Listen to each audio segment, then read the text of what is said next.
Welcome to worship at First Unitarian Church of Rochester, New York. Our opening hymn today is a protest song from Minneapolis-St. Paul-based composer Abby Batinas. It's called Resilience, and it goes like this.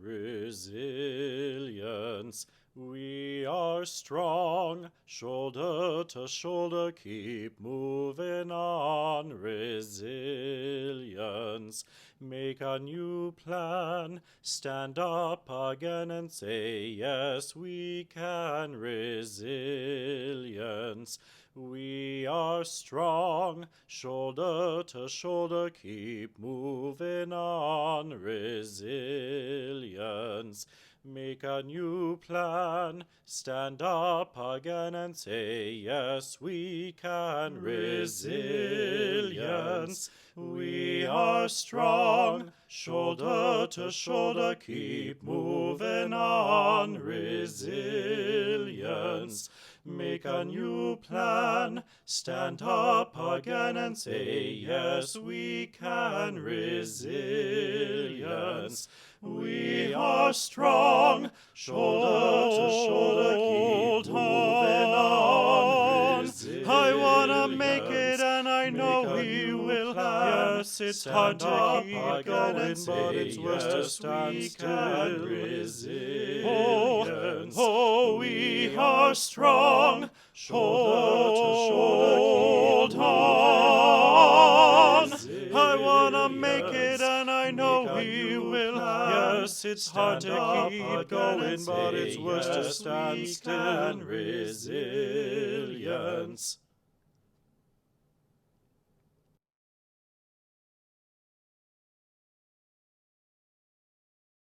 For our mindfulness practice today, we're going to do something fairly simple.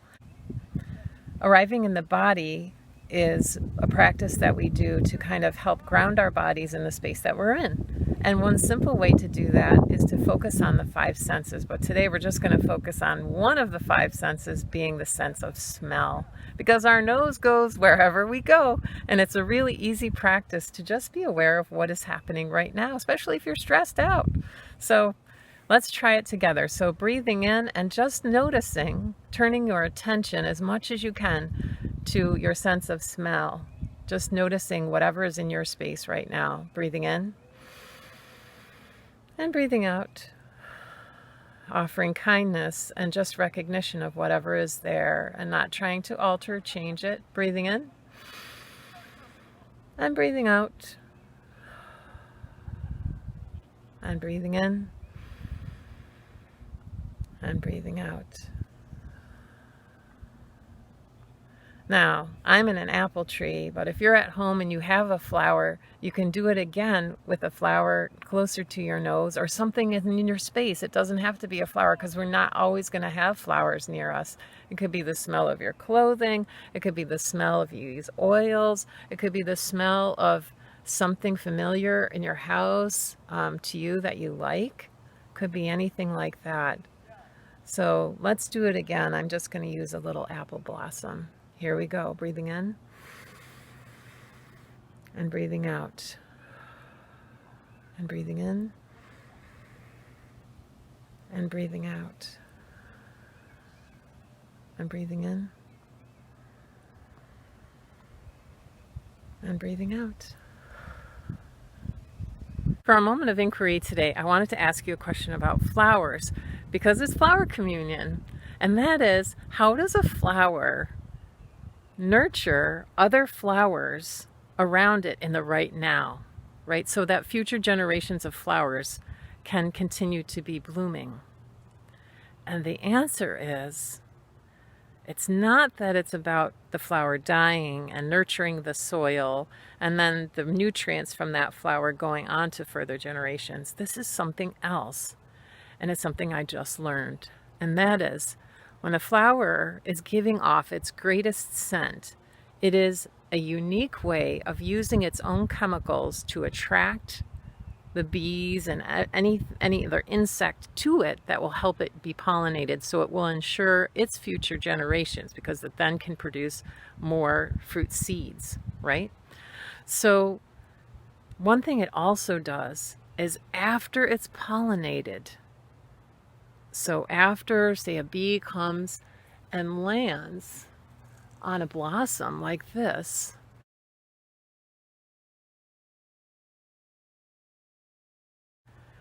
after it's pollinated, it actually closes off that scent so that the flowers around it or the blossoms around it then become more likely to be pollinated by that insect.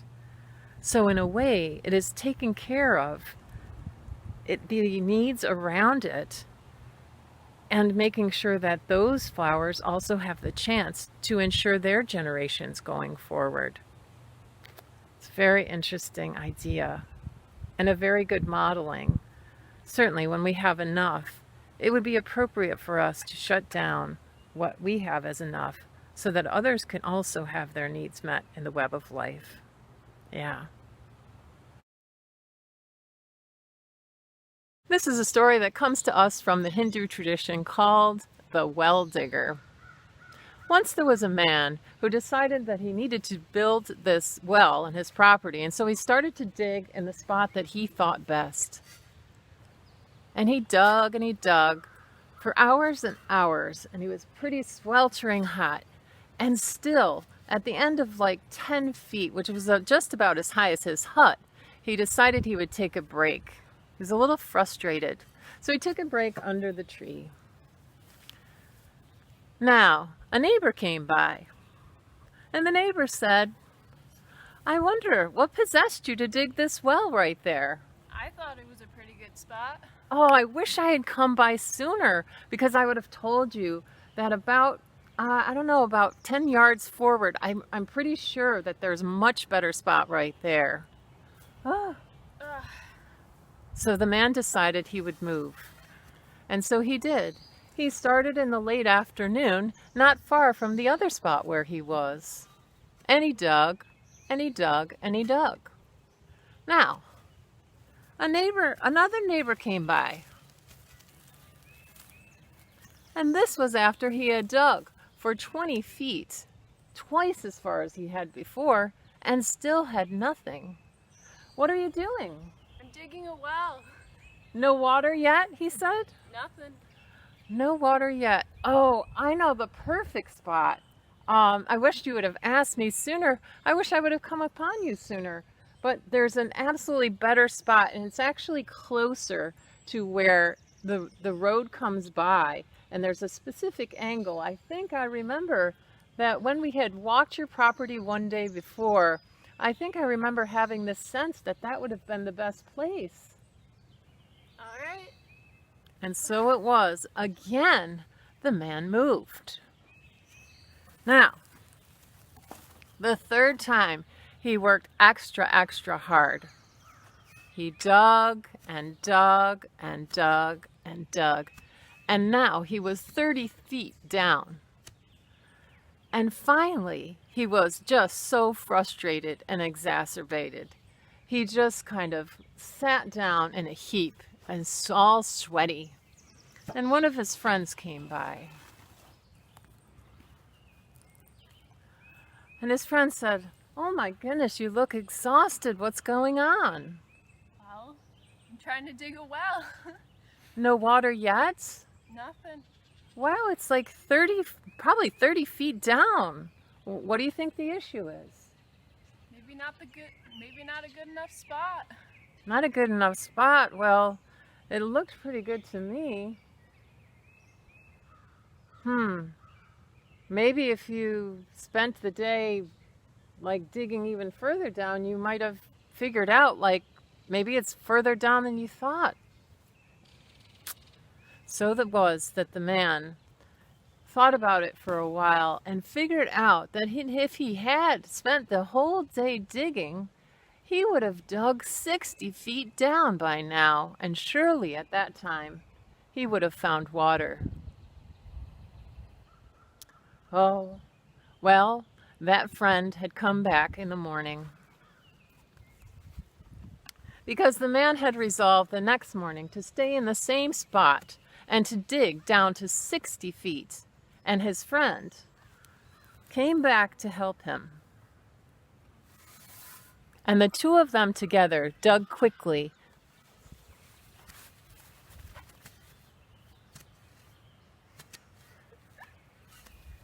And so it was that by mid-morning they had dug more than 60 feet down. And between the two of them, they had established this well that was so amazing that it was for all the people in the village a place that they could always come. And it was always full of this most beautiful, clean, and clear water. And that is the end of the story.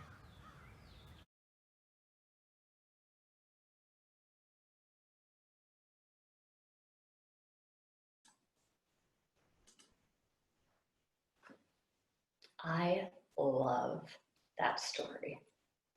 But like the well digger, it's now time to put the rest of you to work. And I trust that with enough effort and enough time, something will come of that. And so we are about to dedicate our youngest ones into this community, but we are a people of continual blessing. We are a people who believe that at any stage of life, each of you is good and worthy and deserving of blessing. I know for myself, even on the days I don't feel, or perhaps especially on the days I don't feel good or worthy, I need all the blessings that I can get. And so we've sent special ritual elements to our families who are participating, but for everyone else, we're asking you to also participate with us right now. And so we're about to send you away for just a moment. I'd like you to find, as close to this list as you are able, a little bit of water, not too much, a thimble's worth, a little bit of dirt, not too much, a spoonful or so. And if you're in a 20-story apartment and can't get to dirt in the ground or a potted plant, some dust off your bookshelf will do just fine. Just something of the earth that cycles. And something that you can set on fire safely. A candle or some incense and something to light that fire. So we'll take just a few minutes and I'm going to ask you to gather these ritual elements wherever you happen to be so that you might also partake in this blessing with us.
Hi all, welcome back.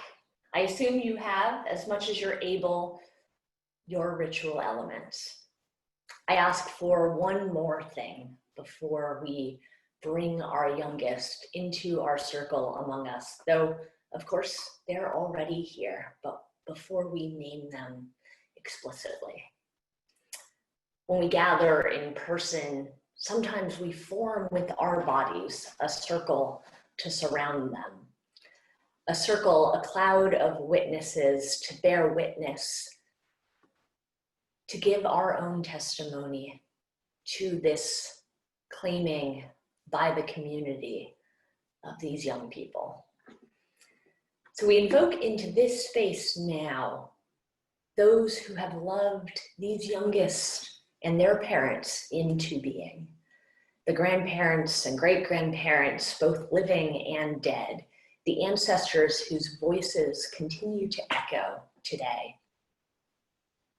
I ask those who are gathered here to put into the chat now, as I start to read off the names of the ancestors of these babies, these children. Add your ancestors too to this gathering. Let their witness, their voices, and their love be a part of our circle now.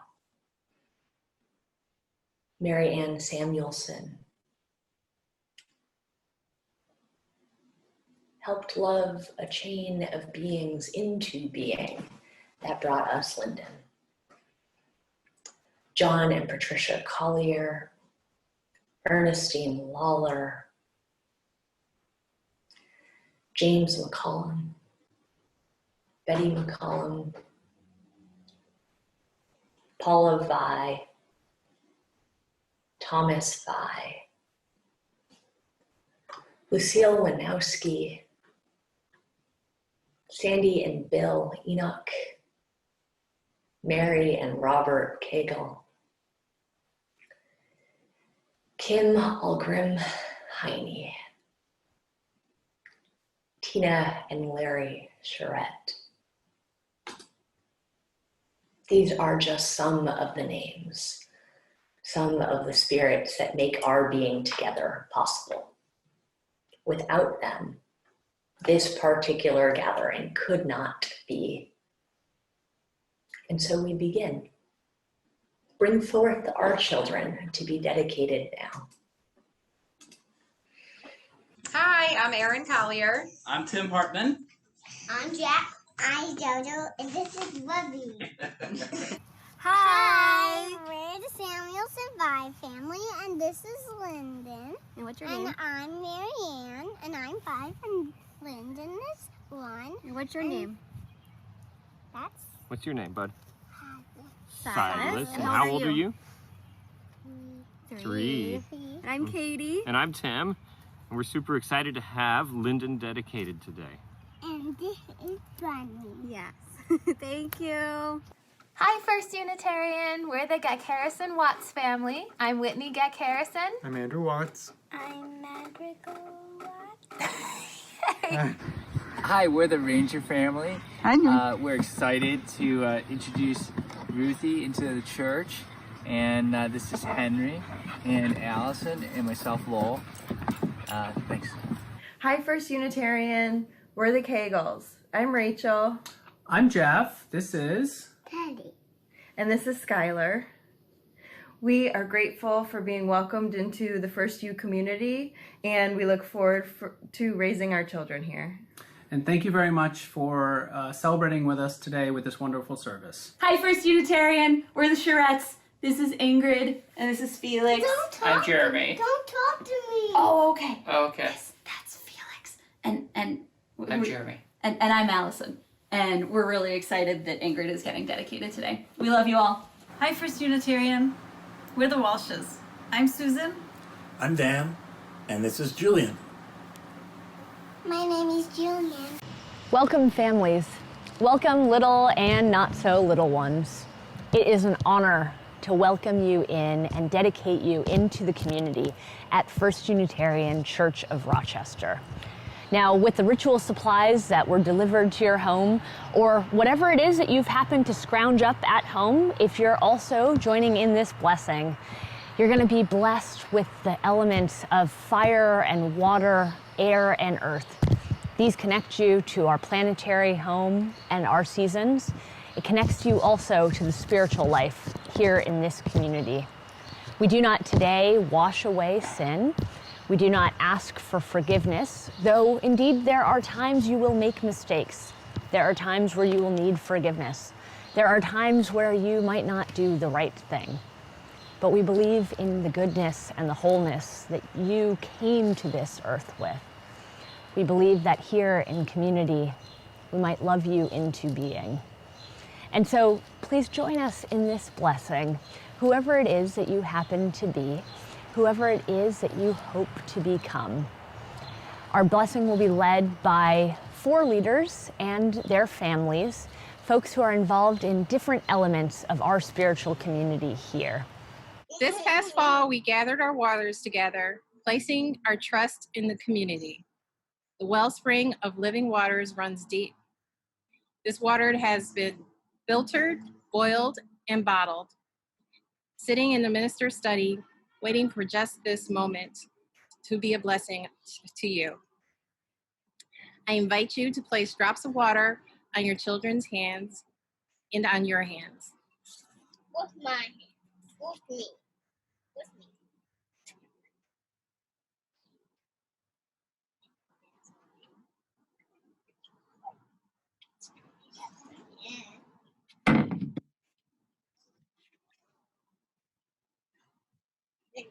May you be blessed with a thirst for life.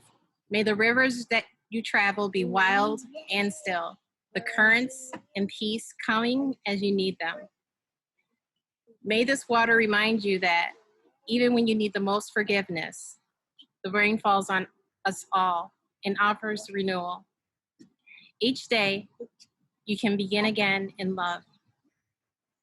Later in the year, we gathered around the memory tree. Taking time to notice and hold our losses, we lifted up grief as part of what it means to live fully. Beautiful colored autumn leaves fell to the ground and became new soil, new earth to feed new life. I invite you to step into or take some of this earth and place it on your children's feet, on your feet.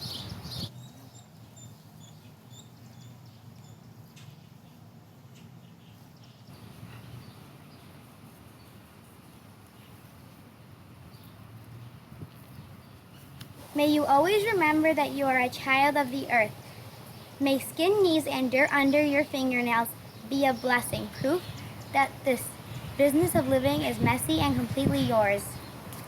May this earth hold you always, helping you find solid ground when you are in need of assurance. May the abundance that springs from this humble dirt nourish and strengthen you, and may you know the joy of gratitude and stewardship.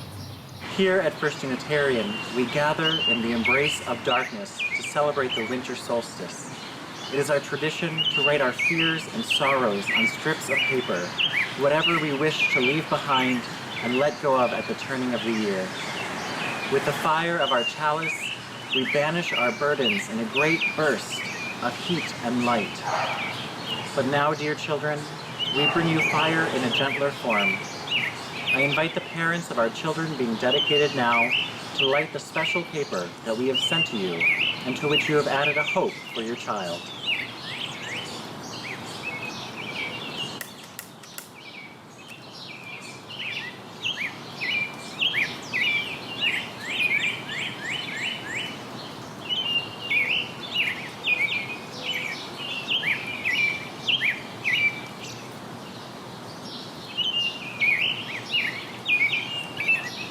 I invite others to now light your candle as we bless these dear babies and children with the element of fire. May the glow of our flaming chalice be a beacon that lights your way. May your mind be filled with the fire of knowledge. May your heart be filled with the fire of passion. May your soul be filled with the fire of commitment. And may your life always be filled with the fire of love. Finally, we bless you with the last of the 4 elements, air. In all our gatherings, air that flows into and out of lungs makes possible all our words, our songs, our dances, and our very presence. This air that we breathe is pure grace, not given from us to you, but it comes from the breathing of the trees and all of the respiration in our natural world. You came into this world not ever taking a breath before, and then when the world around you changed with it and entered into a new interdependence. Our faith is as essential as the air we breathe, and its mutuality that gives all life the same. We pledge at First Unitarian to nurture your spiritual life by growing your unique place in the great web of existence we share.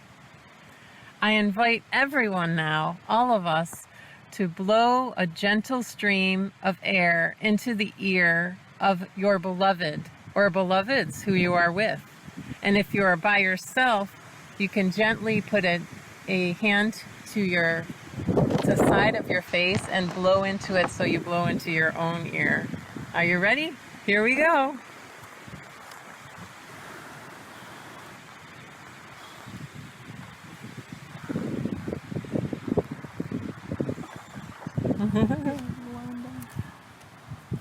Let this be a blessing to remind you to listen to the wind of your own spirit that is ever related to the generosity and abundance of the life around you. May you have cool breezes at your back, open spaces where you can listen and be listened to, opportunities to catch your breath. May the love of life flow to you and from you. May it be so. Amen. May we all be blessed, not only by these 4 elements, but also by the company that we keep. Here at First Unitarian, we affirm that this dedication of these particular children is a way to say to you, parents, you are not alone. You are not alone in this task of raising up these small souls. You are not alone, and we will help you love these children into being. May we all be inspired by the presence of these children to live life more joyfully, to pursue justice, and to know that we are called to nurture generations. Ingrid and Ruth, welcome to the world and welcome to this community. Your brothers will teach you a lot and there's so much for you to discover. You'll have guides along the way, but may each of you find your path. Julian, you're gonna love it here. Jack and Johanna, it's Uncle Tony. And Aunt Jennifer. And we just want you to know that we're here for you whenever you have any questions. If you need somebody to listen to you, to think about what's right, what's wrong in the world, what you're thinking, how you're making sense of it, we're here for you. We love you. Hey, Madrigal.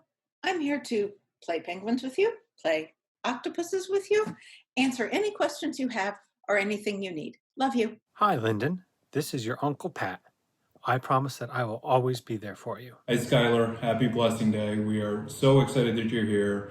We can't wait to get to know you and watch you grow and be here for everything that you need moving forward.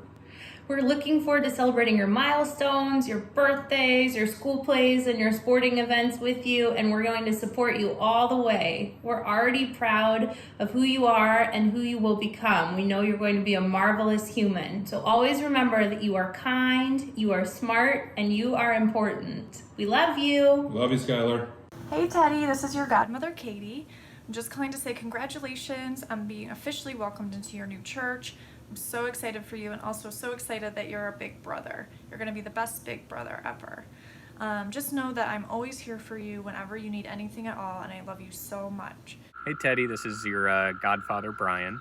I just want you to know that I'm always here to help and support you, and I'm excited to watch you grow up. I want you to remember to always love your family, to be kind and compassionate, and to work hard, but play harder. Woo!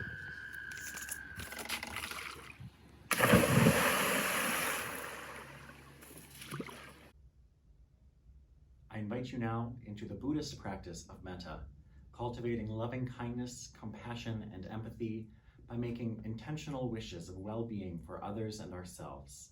And we'll do this through song. It's one that if you participate in our RE program, you may already know well. In fact, you might even remember some really cool choreography that Miss Sheila taught you. So feel free to bust out those moves. And for everyone else who's hearing this for the first time, no worries, it's a pretty simple song. It goes like this.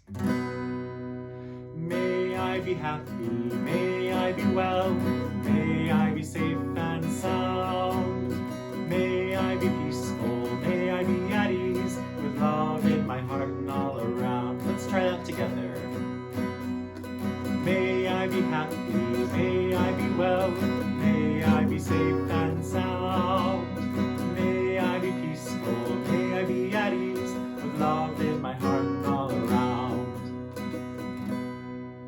So we're going to start by wishing well-being for ourselves, and each time we'll widen the circle of love a little bit. Let's sing together.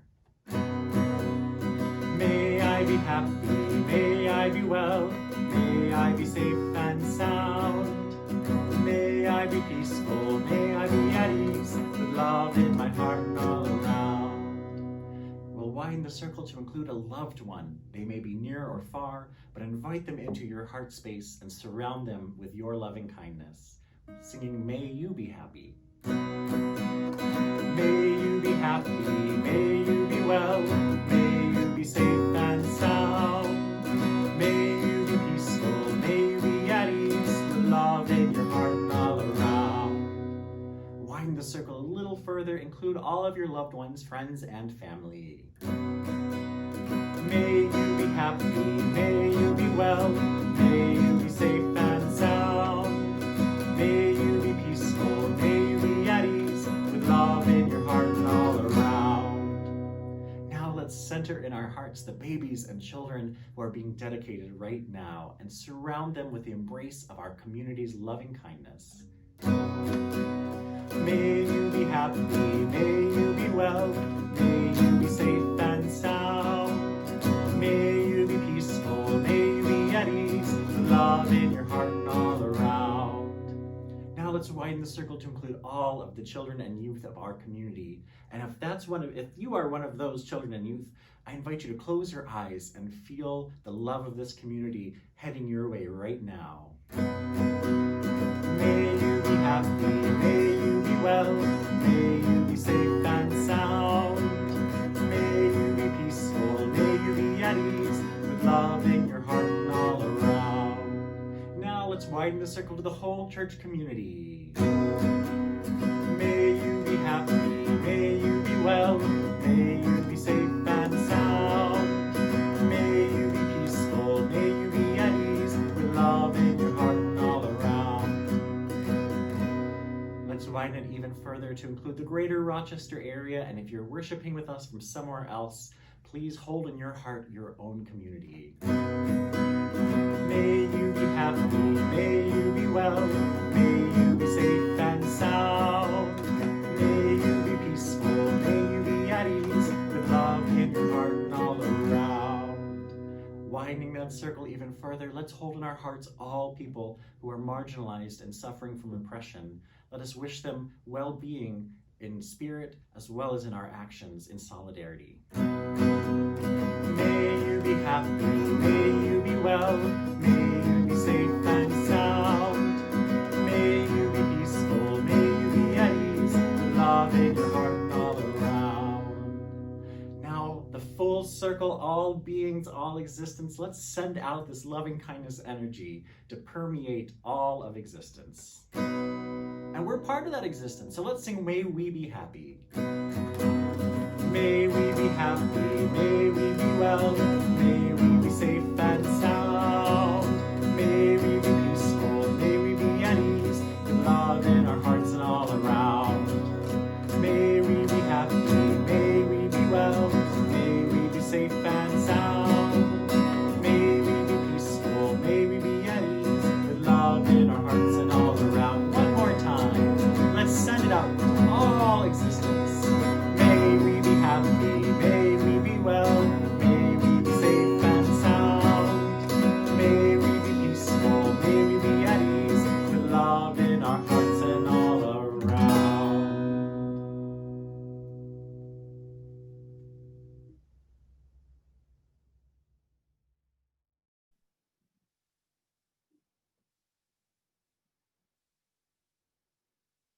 I invite you to enter into this time of prayer with our song and our prayer that we've gone out to all the world in our hearts.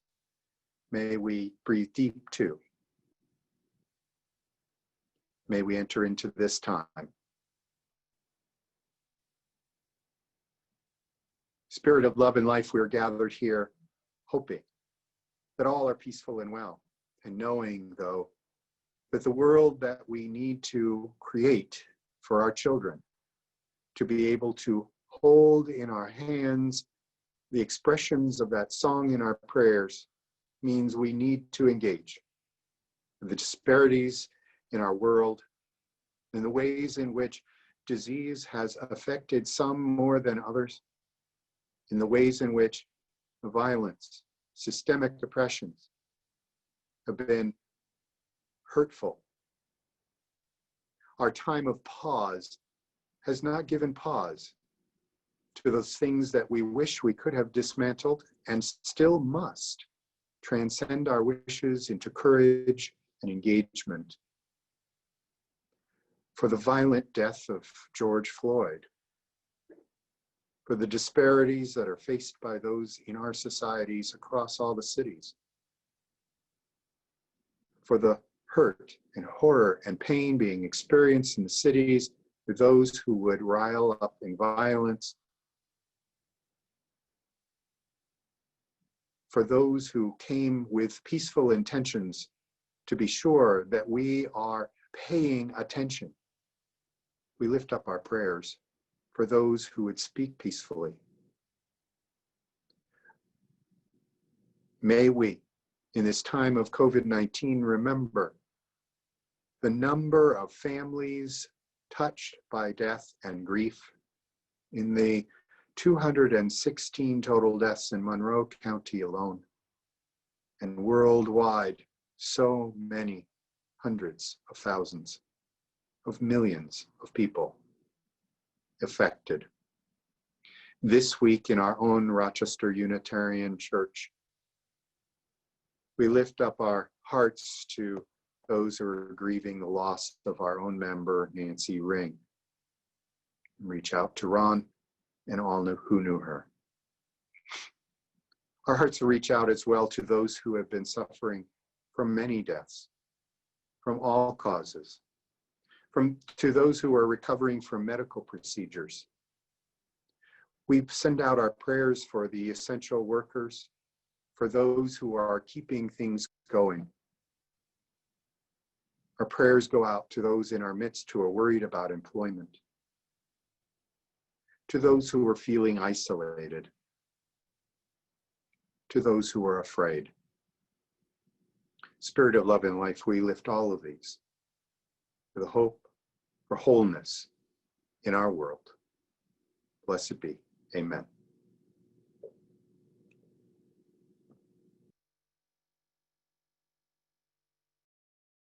We shall be known by the company we keep, by the ones who circle round to tend these farms. We shall be known by the ones who sow and reap the seeds of change alive from deep within the earth. It is time now. It is time now that we thrive. It is time we lead ourselves into the well. It is time now, and what a time to be alive. In this great turning we shall learn to lead in love. In this great turning we shall learn to lead in love. We shall be known by the company we keep, by the ones who circle round to tend these fires. We shall be known by the ones who sow and reap the seeds of change alive from deep within the earth. It is time now. It is time now that we thrive. It is time we lead ourselves into the world. It is time now, and what a time to be alive. In this great turning we shall learn to lead in love. In this great turning we shall learn to lead in love. In this great turning we shall learn to lead in love.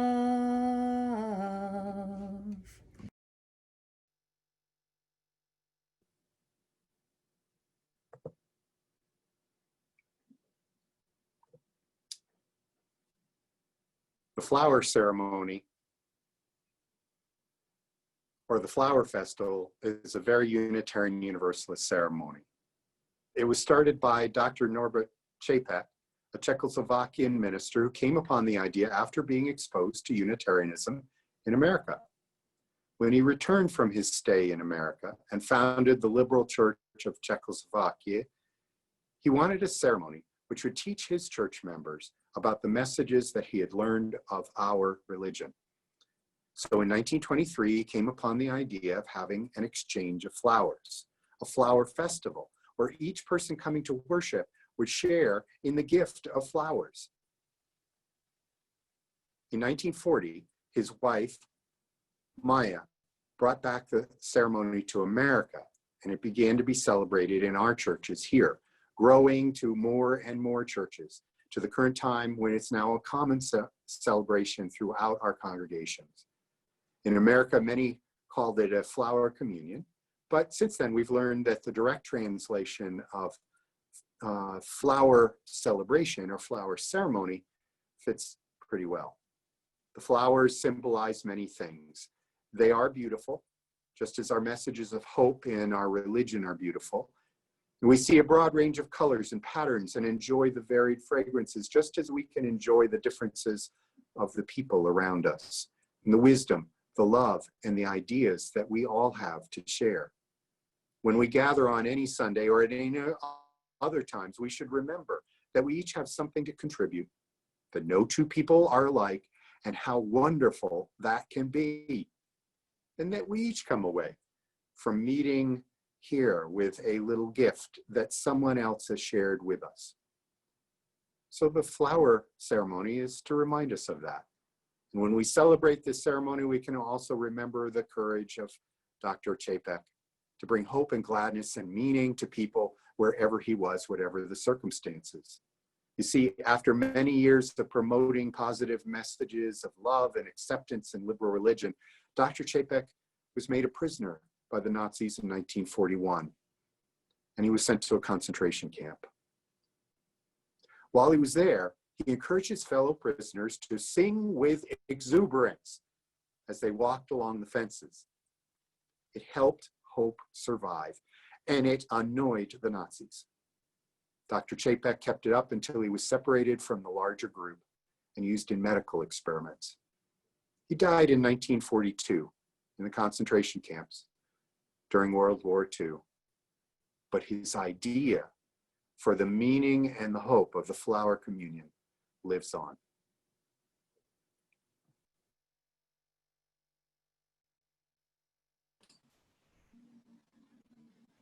The audacity of celebrating hope and beauty, the audacity of bringing together flowers in what feels like a somewhat light ritual in a difficult time in our city and our country, a difficult season of human existence, as Reverend Bob shared, lies right at the root of this distinctly Unitarian ritual.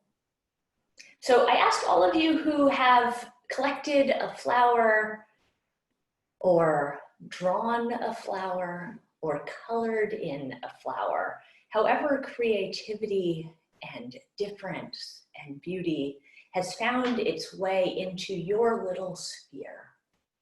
I ask that we share those with each other now as a symbol of this audacious hope, this flash of glorious resistance, to despair, to oppression, to evidence to the contrary, that humans are good. We are capable of so much in community. And though misdeeds and difficulty and systems that demean human life are part of the human story, so too is our embrace of the beauty and the hope.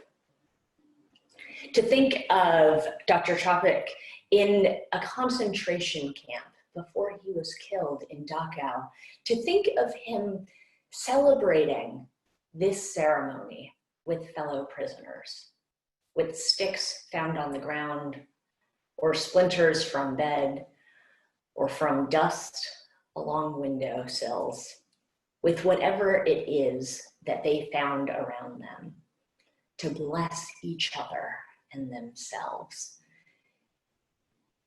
That is part of the legacy that we inherit, the story that we find ourselves in now. And so I ask that we celebrate the flower ceremony, which is, as Reverend Bob said, a more accurate transition as a communion of sorts. I don't ask you to eat your flower, but know that Dr. Chopik specifically created this ritual, specifically looked for something that would get people to physically hold something, because he was not born a Unitarian. He began as a Baptist, and his wife, Maya, asked him to consider bringing some of his liberal views into a community where they might be better celebrated and his gifts better used. He found that though the theology and the community of the Unitarian Church in which he found himself fit him well, there were just too many words, and words were not enough. He missed the sacrament of the table. He missed communion. And so we don't take up bread and wine. Many of us here would not resonate with that ritual, though that's certainly not true for all gathered now. But Dr. Chapik's flower ceremony was specifically created to say, it is not enough, my people, to wrap ourselves in good words. We must do something to remind ourselves of the work we take up in community. So we have our flower, and normally we would gather it alongside everyone else's, but things are not normal right at the moment. And so I ask us to once more in this service, leave our screens for just a moment, accompanied by music, and place your flower. If you have a vase or a cup, all the better. If you have tape for your paper, all the better. But place it in a window. Place it somewhere that is facing the outside world. Place it so that this symbol of our faith is not ours alone, ours to hoard, to hold, to cherish, all alone, but instead a beacon of how we choose to live in the world, something that calls us to share our faith, to share the ways in which we strive to uplift human life, the ways in which we align with Black lives in this very moment, but strive to pursue a world that upholds the inherent worth and dignity of all. So go put your flower in the window. Go share it with the world. I'm going to do the same, and I will be back in just a moment.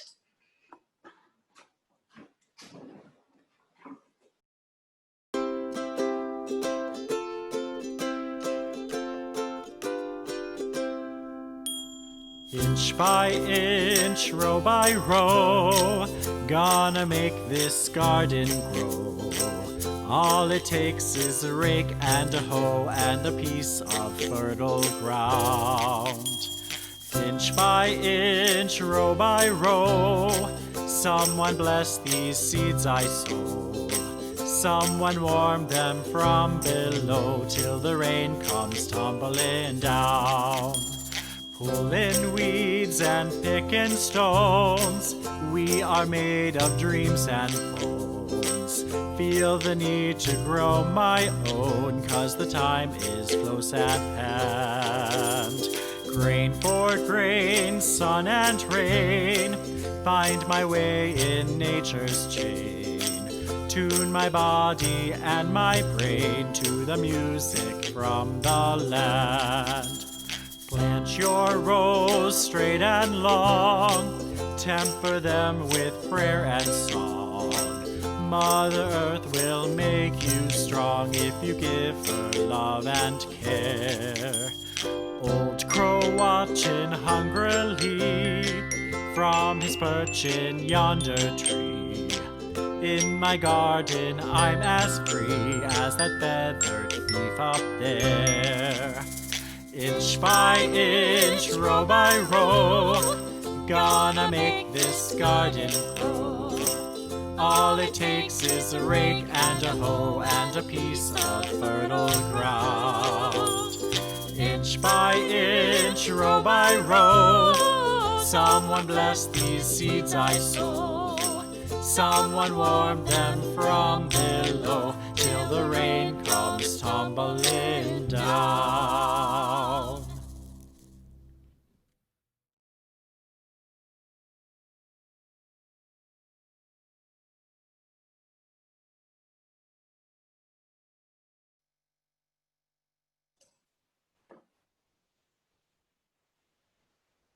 Words are not enough.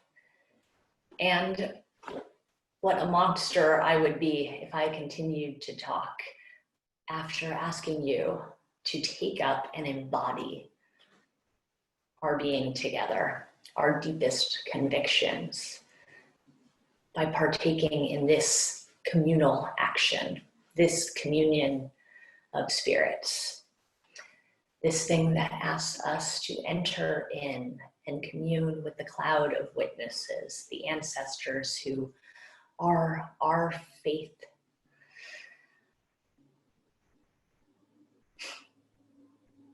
It is not the last time I will ask you to set our words aside and take up action. For those who join their voices in our choir this morning, for those who joined the voices of the protesters yesterday, for those who will join their voices, our voices, in our great work of pursuing justice, of building the beloved community, of creating a world that deserves to have new children blessed into it. For all these ways in which we take up communal action, I am grateful. And we will continue to do this work together. We will continue to bless what is good, to lift up what is beautiful, and to make this world one that we can share more fully, more equitably, one full of color. So let's rise up now, in body or in spirit, but certainly in voice, and sing our closing hymn for the day, knowing that we will gather again together, that I look forward to seeing you all again next week, and that the work and witness of this community carries on. Let us join our voices in singing our closing hymn, De Colores. Please join me now in singing our next hymn, De Colores, first in English and then in Spanish.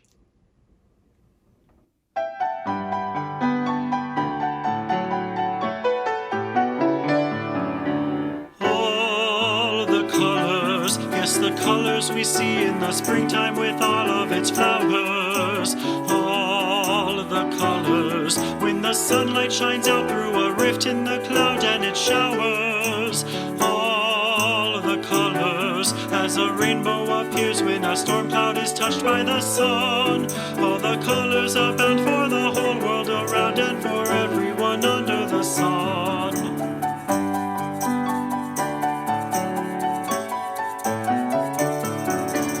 All the colors, yes, the colors of people parading on by with their banners.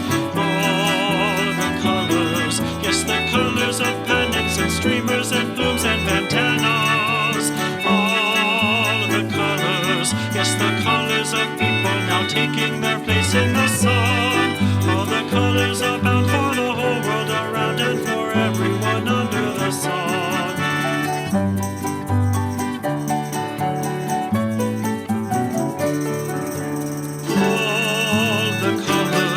Yes, the black and the white and the red and the brown and the yellow. All the colors of people who smile and shake hands and say hello. All the colors, yes, the colors of people who know that their freedom is won. All the colors abound for the whole world around and for everyone under the sun.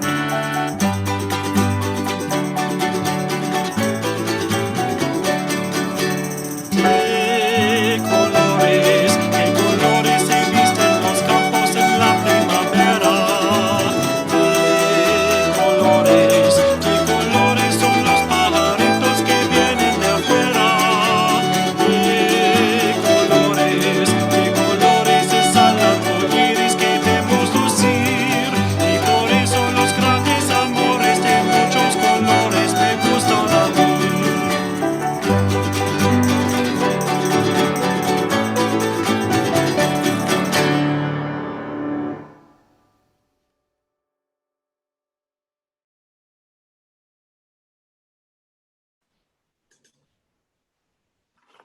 I've been thinking I need to work on my Spanish, and I see that I'll now need to work on my Spanish and my speed at the same time. Fortunately, we have time together. So I invite you now into two spiritual practices. One is the spiritual practice of generosity.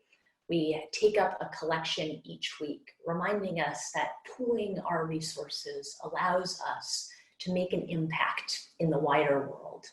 This act of generosity allows us to give the amount that we are able to give, and together know that we give more than any one of us can give alone. Our offering this morning, just as it is every week, is split 50-50 with a community organization. And today we split our offering with the Children's Agenda. It's an advocacy organization based here in Rochester that helps to aim to research and advocate for disparities, in particular in education and health, that affect children of color, children in poor neighborhoods, children who, though we might lift up as having inherent worth and dignity in our faith, we see in wider society are not given an equitable chance at success and life. And so the Children's Agenda aims to take up our values and make that actionable in the world. And so today we split our offering with this organization. Please give generously. The offering is humbly received in 3 or 4 different ways. You can give on your phone or on your computer, and this slide will be available after the service as well. We ask that you give what you can and know that we are grateful. Our second spiritual practice, the partnering action that we're asking folks to take up each week as we go beyond our Sunday mornings. This week, I ask each of you to identify one anti-racist action that you can take in your life. One way in which you can continue to erode and negate the impact of the elevation of white people over people of color in this country.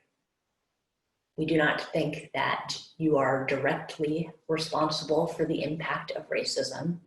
And I do not mean to suggest that the ways in which white supremacy swirls in our society is at the hands of any one of us as individuals.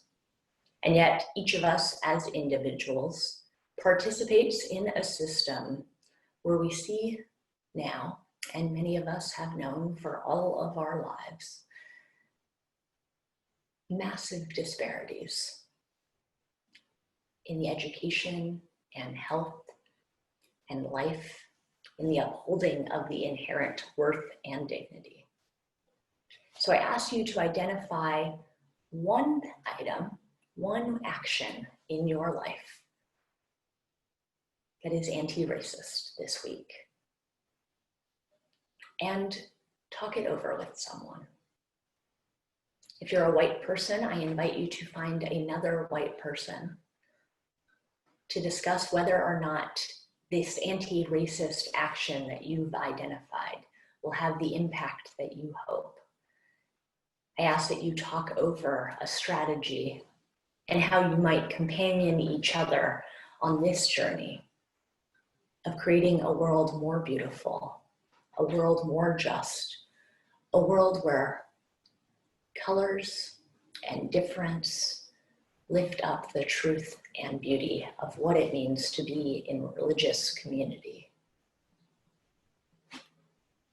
Your action and your offering are gratefully received. Please join me in our unison words as we extinguish our chalice.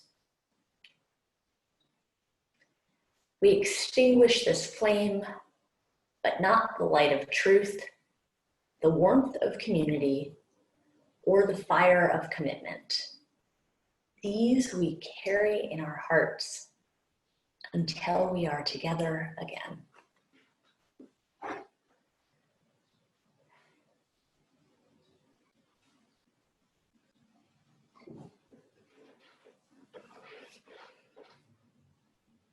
We were once all the newest babes. Many of us have grown older, grown stronger and weaker, more courageous and more fearful. We gather in community with all of these parts of ourselves, knowing that at our most vulnerable and at our most courageous, our most strong, we are people who can carry burdens together. We are a people who can create a world more peaceful and more just. It will take all of us. So go out into the world, my friends, knowing that the pieces of you that are feeling both fragile and strong, the pieces of you that are scared, yet can build courage. All of these pieces in the bouquet of human existence are called out into this world that is hurting and glorious. Called to live out our values, to take our faith out into the windows, out across thresholds, out into the world. Live courageously, love bravely, and love as if you are as good and worthy as we know our newest babes to be. Go in peace. I love you.